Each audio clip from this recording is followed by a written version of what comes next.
2021년 하나님께서 우리에게 보라 내가 새 일을 행하리라 언약의 말씀을 주시고 우리의 목표를 하나님이 어떻게 갖고 계시는가를 말씀해 주셨고, 또 이 목표를 향하여 하나님께서 우리에게 매일매일 소리내어 읊조리도록 하신 표어가 기뻐하고 기도하며 감사하자. 지난주에 하나님의 이 언약을 하나님이 어떻게 이루시는가 우리가 함께 살펴보았습니다. 하나님께서 때와 시기를 잘 분별하도록 우리를 도우시죠. 모든 시간 속에 완벽한 하나님의 계획을 깨달아 알게 하시면서 우리 삶을 과거를 생각해도 기쁘고 현재도 기쁘고 미래도 기쁘고, 때로는 기쁨을 잃어버린 게 오히려 하나님께 더 간절히 기도하게 하시면서 더 깊은 하나님의 우리를 향한 사랑을 깨닫고 더 큰 기쁨을 주시고, 그래서 모든 일에 감사하게 하시는 그 하나님의 뜻, 그 하나님의 완전하심을 우리가 함께 살펴보았습니다. 오늘 계속해서 항상 기뻐하라, 쉬지 말고 기도하라, 범사에 감사하라는 하나님의 뜻, 그 하나님의 뜻이 우리 삶 속에 어떤 과정을 통해 이루어지는가를 말씀해 주고 계십니다. 사람도 뜻을 정하면 최선을 다합니다. 우리가 세상을 살면서 시작이 반이라는 이야기를 많이 하죠. 시작이 반. 뜻을 정하면 이미 반이 되어졌다. 많은 분들이 뜻을 정하지 않기 때문에 반절까지 가지 못한 경우가 많다는 거예요. 그러나 뜻만 분명히 정하면 이미 반절에 도달했다는 이야기를 해요. 그러다가 우리 뜻대로 계획을 완성하지 못하면 다른 사람의 도움을 받아서라도 뜻을 이루고 싶은 간절한 소원이 있습니다. 어떤 방법으로든지 내 힘으로 안 되면,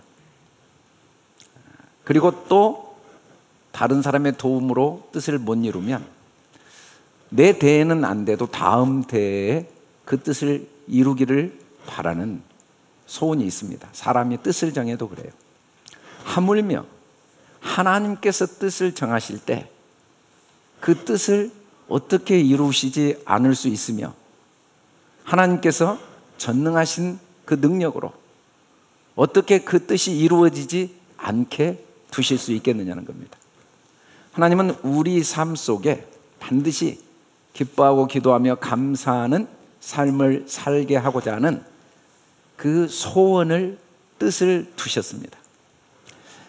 우리는 그가 만드신 바라, 하나님이 우리를 만드셨다고 성경은 분명히 말할 때, 물론 우리 육체를 만드셨지만 만일에 이게 하나님이 만드신 거라면 하나님은 실패자죠.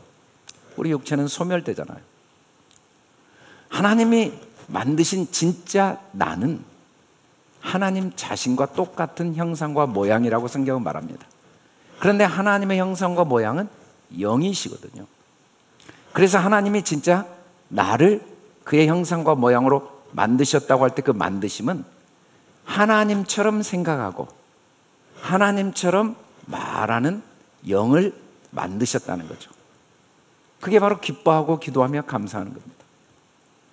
이 모습을 하나님이 어떻게 만드시냐면 그리스도 예수 안에서 만드세요. 그리스도 예수를 통하여 반드시 우리를 선한 일을 하도록, 바로 기뻐하며 기도하며 감사하여서 매일매일의 삶이 새 일이 되도록 만드시는 일을 하나님이 하시고, 그건 이미 하나님의 계획 속에 완성된, 예비된 거고, 우리는 그 가운데서 매일 행하게 하시는 거죠. 우리가 인정을 하지 않을 수도 있지만 우리 삶의 과정 속에 지금까지 살아온 모든 시간은 기뻐하고 기도하며 감사할 수밖에 없는 시간인 게 사실입니다. 그렇게 행하게 하나님이 해오셨죠. 물론 우리의 남은 시간도 이전에 경험할 수 없었던 또 다른 더 큰 기쁨과 더 깊은 기도와 더 풍성한 감사를 위해 아직 육체를 이 땅에 남겨두신 거죠. 이 육체는 나를 만드시기 위한 도구입니다. 내 생각이 더욱 하나님처럼 하나님과 하나 되는, 그리스도와 하나 되는, 그래서 내가 사는 게 아니고 내 안에 그리스도가 사시는 하나님의 만드심을 위해 시간은 계속 아직 남아있다고 성경은 말씀하죠. 그러니까 하나님의 선하심이 구체적으로 우리가 지난 시간에 때와 시기를 잘 분별해서 기쁨이 넘치고, 만일에 그 기쁨이 우리 속에 사라졌을 때는 오히려 정신을 차려 기도하여서 하나님과 더 깊은 교제를 하게 하시고, 그래서 결국은 우리 삶의 모든 게 감사, 깨어있든지 자든지 내 삶 속에 내가 겪었던 그 어리석음과 미련함과 실패와 좌절마저도 하나님의 더 큰 사랑과 은혜를 깨닫게 하는 감사의 고백이 되어버리고, 내가 받았던 모든 은혜가 당연한 게 아니라 하나님의 말할 수 없는 은혜임을 깨닫고 감사하는 그 복을 헤아리는 사람, 감사의 사람으로 우리를 만들어 오셨고 만들어 가신다는 거죠. 하나님이 이 일을 어떤 식으로 만드시는가를 오늘 이렇게 이야기합니다. 성령을 소멸하지 말며, 이 소멸이라는 말은 억누르다는 의미거든요. 억제하다.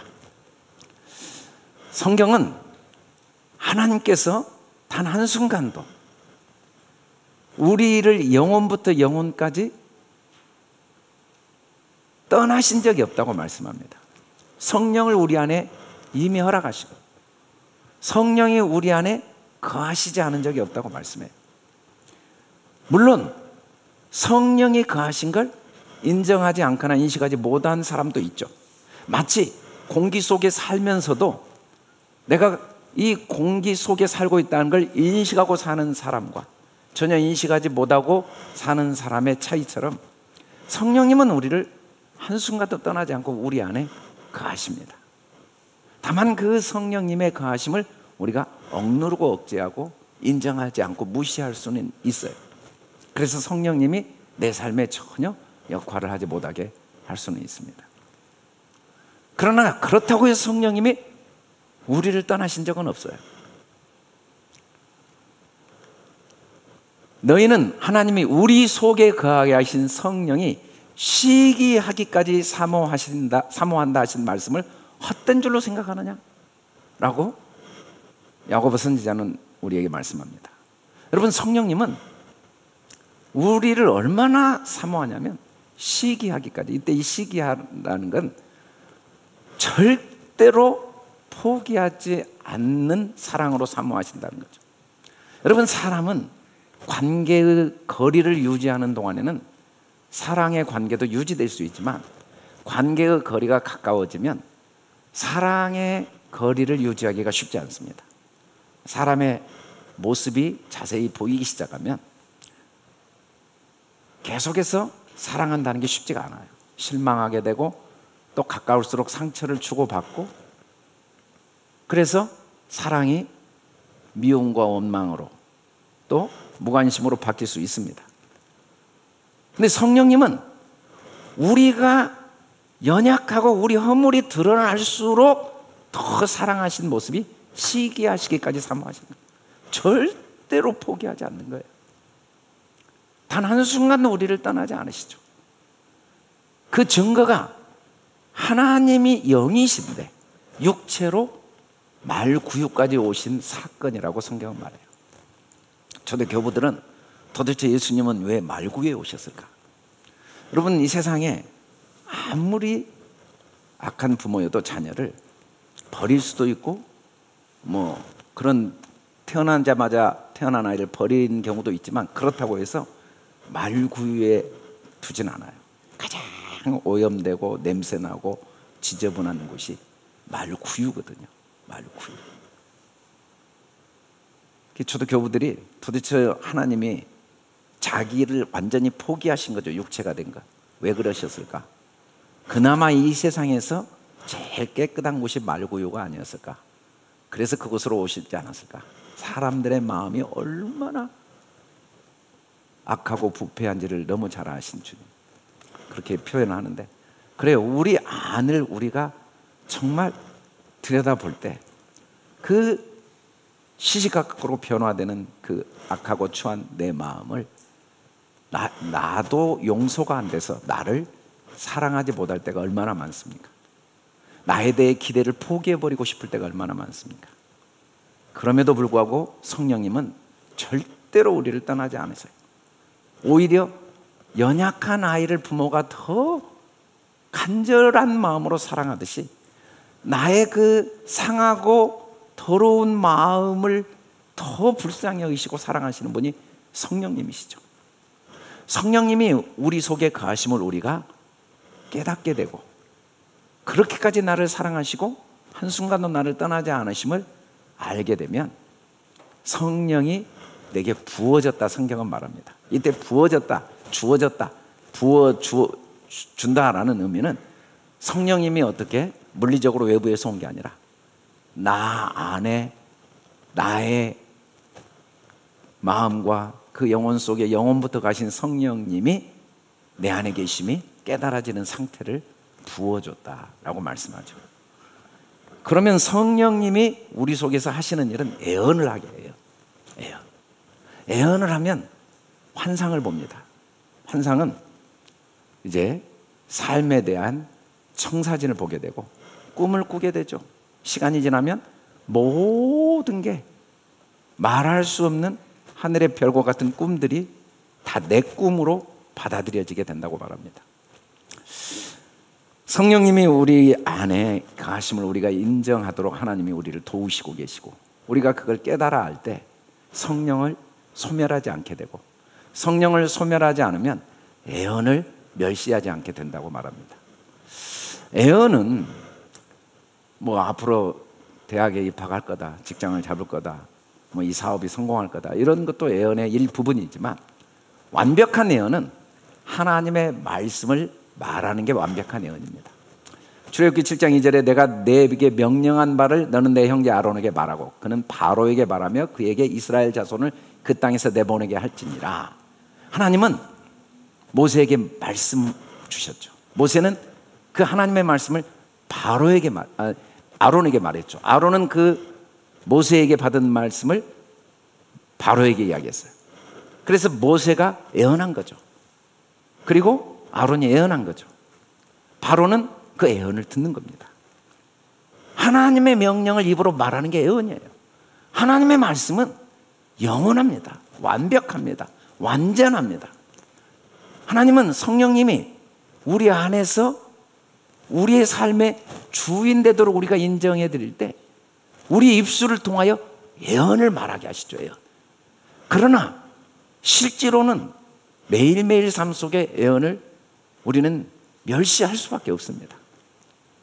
하나님이 우리를 세우심은 노하심에 이르게 하심이 아니요 오직 우리 주 예수 그리스도로 말미암아 구원을 받게 하심이라라고 분명히 성경은 말씀하지만 현재 상황은 노하심에 이르게 하고 있는 게 너무 명확한데, 내가 겪고 있는 이 어려움, 경제적인 문제, 육체적인 질병, 사람들에게 받았던 그 억울한 오해, 그리고 사람들에게 받았던 그 판단과 평가, 그건 나에게 큰 상처요, 나의 삶의 고통이요, 아픔이 너무 확실한데 어떻게 노하심에 이르게 하고 있는 모습이 너무 명확한데 그게 예수 그리스도로 말미암아 구원을 받게 하는, 그것 때문에, 그 사건 때문에 하나님의 우리를 향한 축복을 받게 하는 사건으로 말할 수 있겠습니까? 어떻게 그게 입술로 고백되어지겠습니까? 불가능하죠. 그런데 성령님이 우리 안에 임재하심을 우리가 인정해드리고 성령의 인도하심을 의지하면 성령님은 신기하게 우리에게 그 노하심에 이르게 한 상황 속에 구원을 받게 하심이라는 예언을 하게 하십니다. 소망의 하나님이 모든 기쁨과 평강을 믿음 안에서 너에게 충만하게 하사 성령의 능력으로 소망이 넘치게 하시기를 원하노라.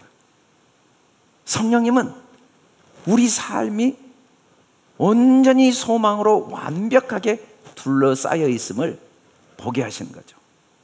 그걸 마음에 충만하게 채워가십니다. 성령의 능력으로. 환경과 상황은 바뀌지 않았지만 애언이 바뀌면서 기쁨을 누리게 되죠. 하나님은 우리에게 환경을 통한 기쁨을 당연히 주십니다. 상황을 통한 평강을 당연히 주십니다. 그러나 하나님은 너무 잘 아세요.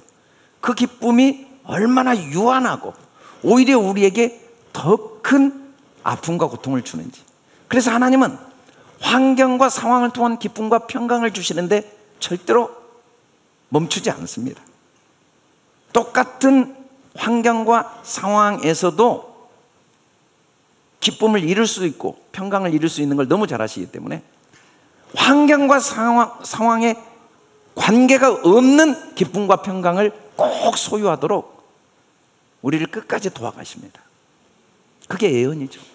애언을 계속 말하다 보면 오히려 이 코로나 때문에 하나님이 하실 일에 대한 확신과 기대가 더 간절해지고, 그래서 코로나 이전에는 생각지도 못했던 창조적이고 도전적이고 희망적인 아이디어를 하나님이 소유하게 하십니다.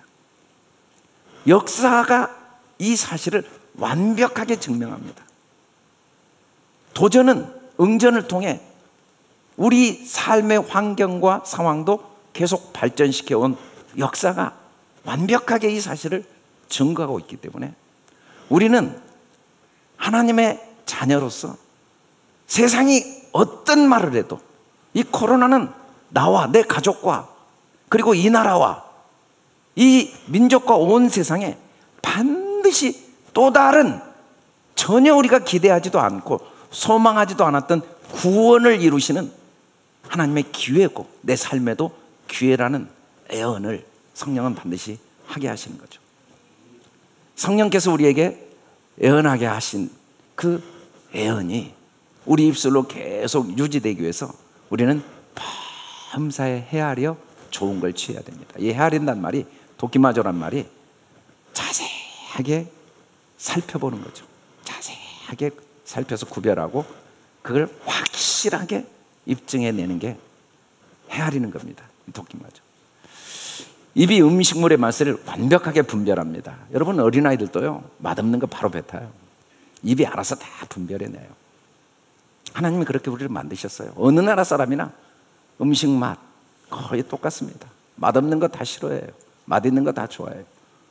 그래서 뭐 외국 사람들도 한국에 오면은 음식 맛있는 거 알고 한국 음식 너무 좋아해요. 우리도 외국 가면은 뭐 전혀 먹어보지 않은 음식이지만 맛있는 음식은 원더풀하게 돼 있어요. 입이 알아서 구별하거든요. 그런 것처럼 귀가 분별하게 하십니다. 마음속에 들려오는 수많은 거짓말들을, 그 노하심에 이르게 되었다는 말들을 다 분별합니다. 구원에 이르게 했다는 말로 들려지게 하시죠. 언제? 우리가 헤아리면. 육에 속한 사람은 하나님의 성령의 일을 받지 아니하나니 이는 그것들이 그에게는 어리석게 보여요. 분명히 노하심에 이르게 한 사건을 애언으로 말한다는 건 어리석게 보여요. 말이 안 돼요. 말이 안 돼요. 그 노하심에 이르게 되었다고 말하는 게 지혜롭게 보여요. 정말 힘들어. 걱정이야. 안 될 것 같아. 이제 어쩌면 좋을지. 이제 끝난 것 같아. 망했어. 너무 그게 지혜롭게 보여요. 언제? 그건 육에 속했기 때문에. 육에 속해. 그건 육으로는 절대로 분별이 안 돼요. 영으로만 분별이 되죠. 영은 반드시, 성령님은 선하신 것을 분별하게 하십니다. 기뻐하신 걸 분별하게 하십니다. 온전하신 뜻을 반드시 분별하게 하시죠. 반드시 분별하면서 애언을 말하게 하시고, 그리고 성령님이 내 삶의 주인 되는 일을 계속 더 풍성하게 이루어 가시죠.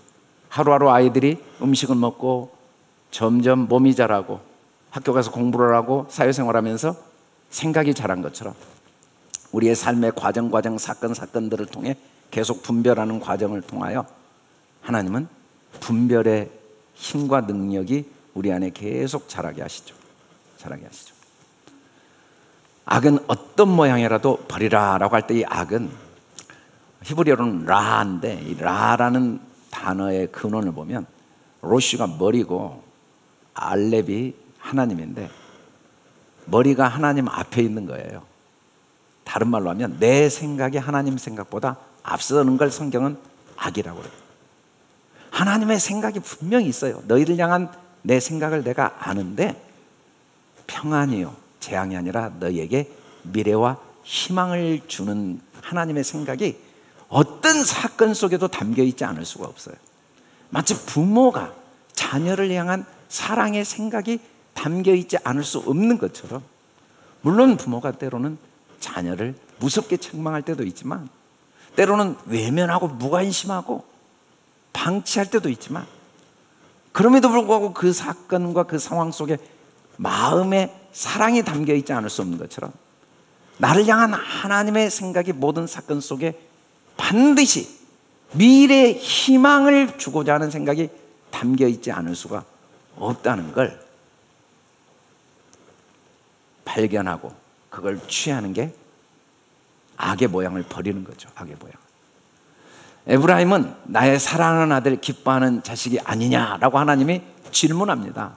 이 예레미야 31장 20절에 나온 에브라임은 BC 722년에 아수르에게 멸망을 당했는데, 인류 역사에 많은 전쟁과 그리고 심판, 그 전쟁에 패한 사람들의 고통이 있지만, 우리가 잘 아는 대로 유대인들은 히틀러에 의해서 600만이 학살당할 때 총알이 아깝다고 가스실에 차곡차곡 쏴놔서 죽였던 그 잔인한 역사가 있지만, BC 722년 아수르에 의해서 에브라임, 이 북이스라엘이 멸망당하고 포로로 끌려간 모습이 지금 이 돌에 새겨져 있는 그 문헌들을 보면 상상을 초월합니다.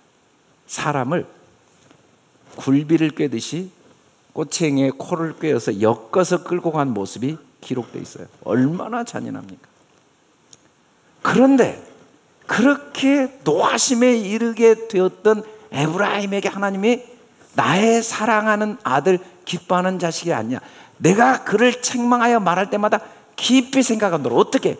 그러므로 그를 위하여 내 창자가 들끓으니, 하나님도 함께 코가 꿰어 창자가 끊어지는 아픔을 당하면서 그 사건을 허락하셨다고 성경은 말해요. 단 하나도 하나님의 허락하심 없이 이 세상에 이루어지는 일은 없다는 거죠. 우리가 보기에 그건 너무나 잔인하고 비참한 일이고, 우리가 보기에 그건 너무 불행하고 안타까운 슬픈 일이지만, 그럼에도 불구하고 그 속에도 하나님의 사랑이 담겨 있을 수밖에 없다고 말합니다. 내가 반드시 그를 불쌍히 여기리라. 여호와의 말씀이니라. 그게 우리예요. 사람들은 절대 인정하지 않아. 네가 한 일이 뭔데? 네 주제를 알아라. 네가 기도를 잘하냐? 네 살아온 삶을 봐. 네 모습을 봐. 하나님이 너를 사랑한다고? 그게 하나님이냐? 라고 아무리 말해도, 에브라임의 모습이 아무리 사람들의 비웃음거리와 비방거리와 손가락질을 당하는 일을 하고 있었고 그런 상황일지라도 성경은 그렇게 말하지 않습니다. 그 속에마저도 창자가 들끓는 하나님의 사랑이 담겨 있을 수밖에 없는 그 진리를 취하고 그 악의 모양을 버리라고 말씀해요.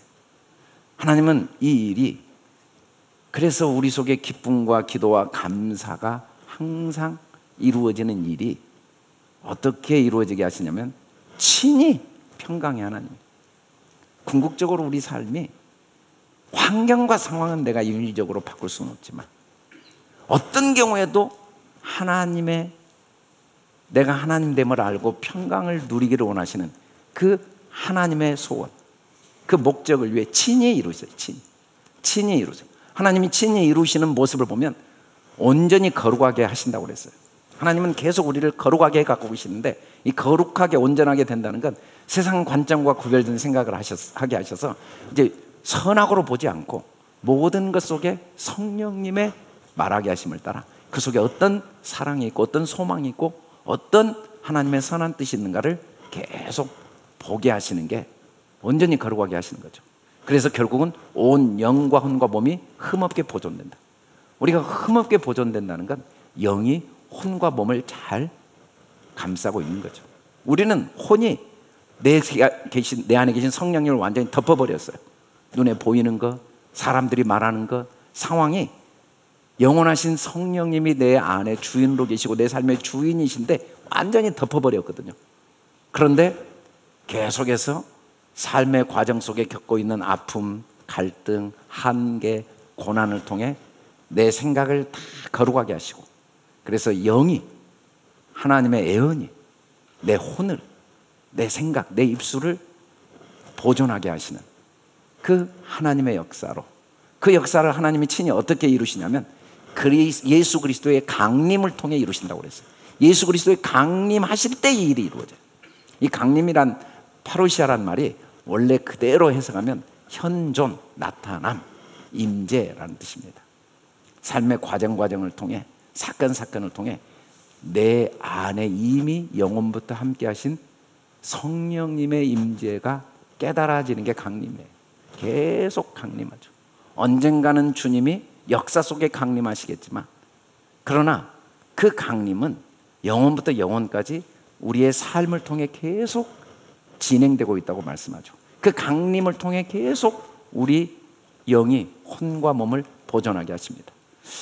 어떻게 예수 그리스도를 통해 강림하신가? 예수는 너무 하나님이 우리에게 완벽하게 보여주신 하나님의 낮아지심입니다. 자기를 비웠어요.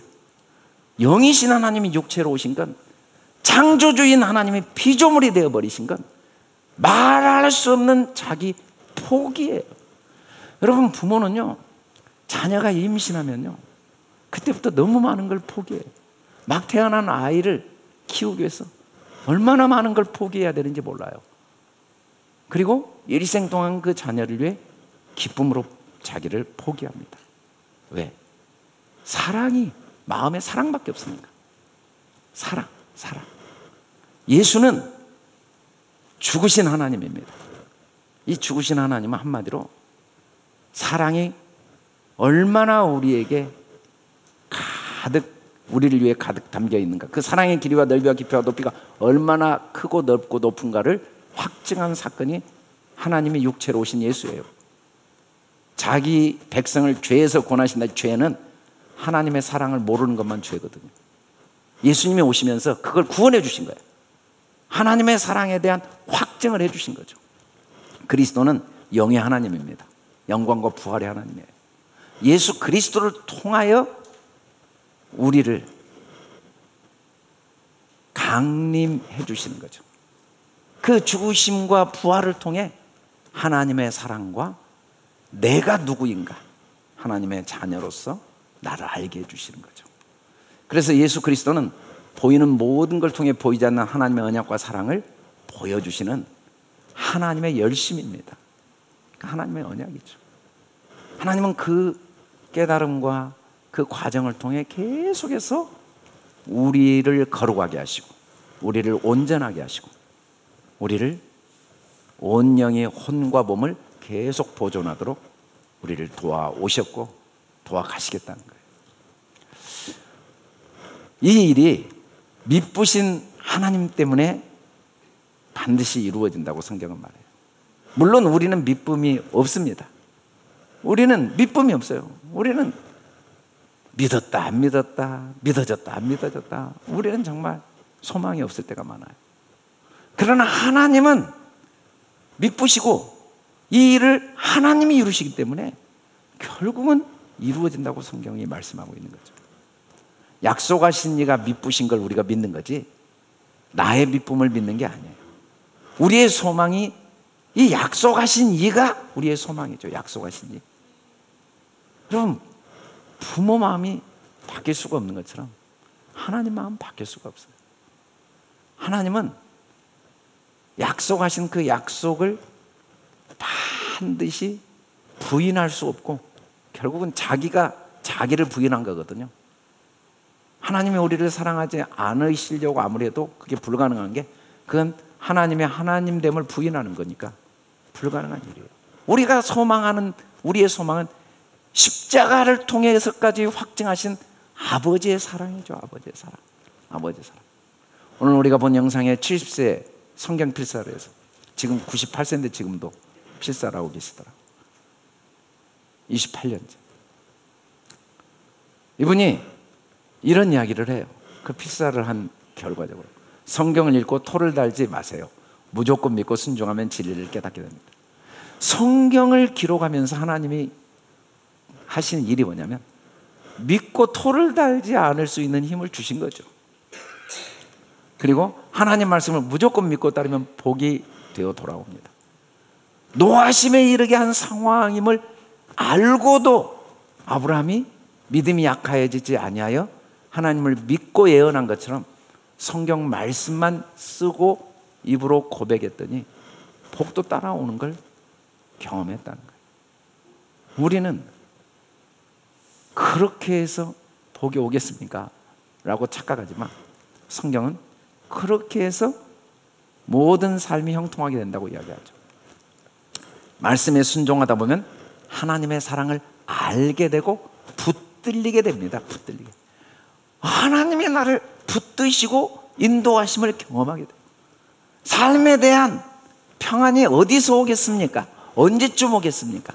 하나님이 나를 붙들고 계신 게 깨달아지고 내 삶이 나에 의해서 사라지는 게 아니라 하나님에 의해서 사라짐이 진리 안에서 확신되어질 때 평강의 하나님의 평강을 누리게 되는 거죠.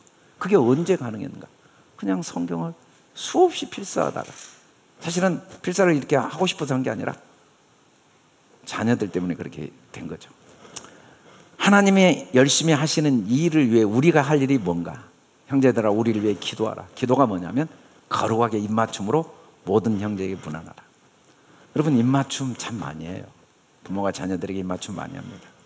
부부가 서로 입맞춤하고 사랑하는 사람들이 입맞춤하죠. 입맞춤은 마음의 사랑을 입술로 표현하는 거예요. 마음의 사랑이 입술로 표현되는 거죠. 사랑하지 않는데 입맞춤은 불가능합니다. 사랑. 거룩하게 입맞춤 하라는 건 하나님의 사랑이 날마다 우리에게 그 입을 내밀고 계시니까 우리 마음도 어떤 경우에도 하나님의 사랑이 있다고 고백할 때 하나님과 입맞춤이 되는 거죠. 그리고 우리가 서로 하나님의 사랑의 어떠함을 말할 때 서로가 거룩하게 입맞춤하게 되죠. 입맞춤. 그리고 문안하라고 그랬어요. 문안. 문안은 절하는 겁니다.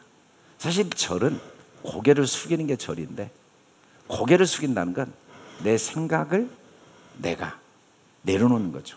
내 생각은 없고 주님 생각만 있는 겁니다. 각자의 생각이 십자가에 못 박힌 거예요. 주님 생각. 어떤 경우에도 이 속에 하나님의 선한 뜻이 있음을 서로 계속 이야기하는 게 문안하는 거예요. 내 생각 이야기 안 하고 주님 생각으로 서로 말하는 거예요. 우리가 할 일은 그 일입니다. 우리가 그 일을 하기 위해서 어떤 방법을 하나님이 허락하셨냐면, 모든 형제에게 이 편지를 읽어주라 그랬는데, 세 번역에 보면 이 편지가 모든 형제에게 읽혀지도록 하십시오. 초대교회가 그렇게 했어요. 이 편지를 서로 돌아가면서, 지금도 유대인들이 낭독하고 있는데 입으로 계속 고백하는 거죠. 입으로. 이 율법책을 내 입에서 떠나지 말게 하며 주야로 그것을 묵상히 읊조린 건데, 계속 읊조려. 그 안에 기록된 대로 다 지켜. 이게 뭘 지키냐면 하나님의 말씀을 내 마음에 간직하여 행하라. 행한다는 건 말씀이 내 생각이 되고 그게 내 입의 말로 고백되어지게 하라. 그리하면 내 길이 평탄하고 형통하게 된다. 우리는 내가 내 인생 고민하지 않고 내가 노력하지 않으면 내 인생 누가 책임져 주냐고 하지만, 내 인생 내가 사는 거 아닙니다. 주님이 내 삶의 주인이세요. 주님이 사라지게 하십니다. 지금까지도 주님이 우리를 살아오게 하셨고 앞으로도 살아가게 하세요. 그런데 주님 말씀을 읊조리면 주님 뜻대로 내 삶이 사라지게 되어 있는 거죠. 우리가 우선적으로 해야 될 일은 말씀을 읊조리는 거예요. 이분도 말씀을 매일 쓰고 있었죠. 이건 마음과 몸으로 읊조리는 거죠. 그래서 한번 시도를 해보고 싶어요. 교재를 좀 준비하려고 해요.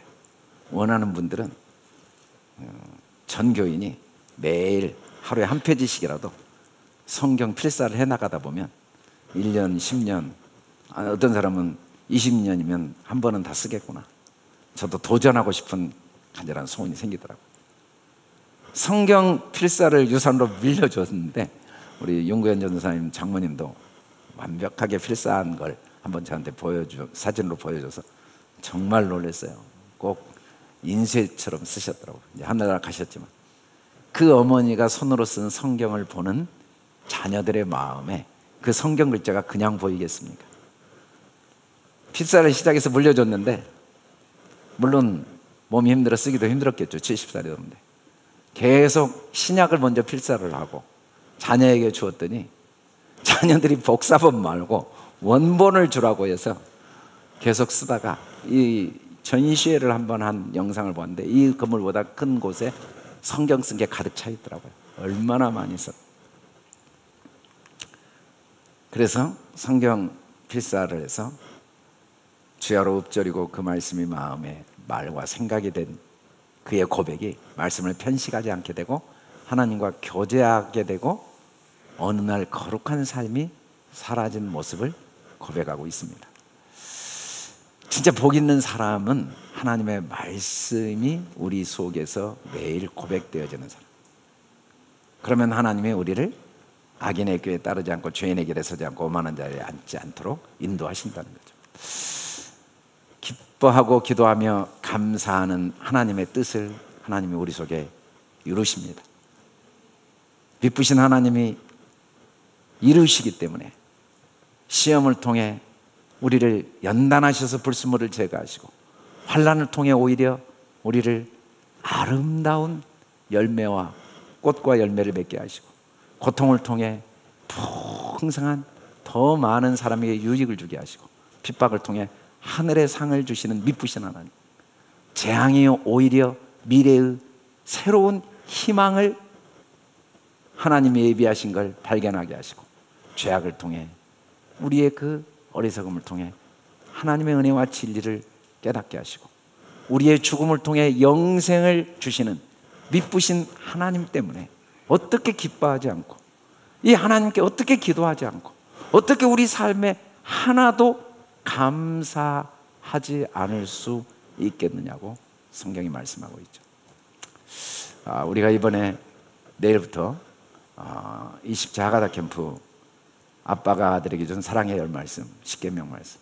사실은 우리가 십계명은 평생 매일 그 원리를 잘 간직해야 되는데 세상은 십계명을 반대로 보도록 우리를 끊임없이 속여서 이번 캠프를 통해 좀 이 말씀을 마음에 새기는 시간을 갖고 싶습니다. 오전과 오후에는 30분씩 그동안의 하가다에 대해서 다시 한번 좀 더 정리하는 세미나도 가지려고 해요. 그래서 우리 전 교인들이 특히 이번에 교재를 좀 아주 두꺼운 종이로 칼라로 만든 이유는 이걸 좀 계속해서 평생 이 교재가 좋은 도구가 되어서 집에 항상 모두가 보관하고 모든 아이들, 우리 교인들 자녀들 한 명도 빠짐없이 이걸 보관하면서 때마다 이걸 보면서 십계명의 언약이 계속 기억되고 새겨지도록, 그래서 우리 삶의 모든 상황을 십계명의 원리대로 보도록 하나님의 어떠한 언약이 내 삶에 이루어지고 있는가를 발견하고 또 내 삶에 어떤 언약이 예비되어 있는가를 항상 생각하도록 이 교재를 만들었으니까 여러분들이 꼭 빠짐없이 우리 교인들은 이것을 구입하셔서 책을 잘 활용하시고 또 이번에 참석하실 수 있기를 간절히 바랍니다. 할렐루야.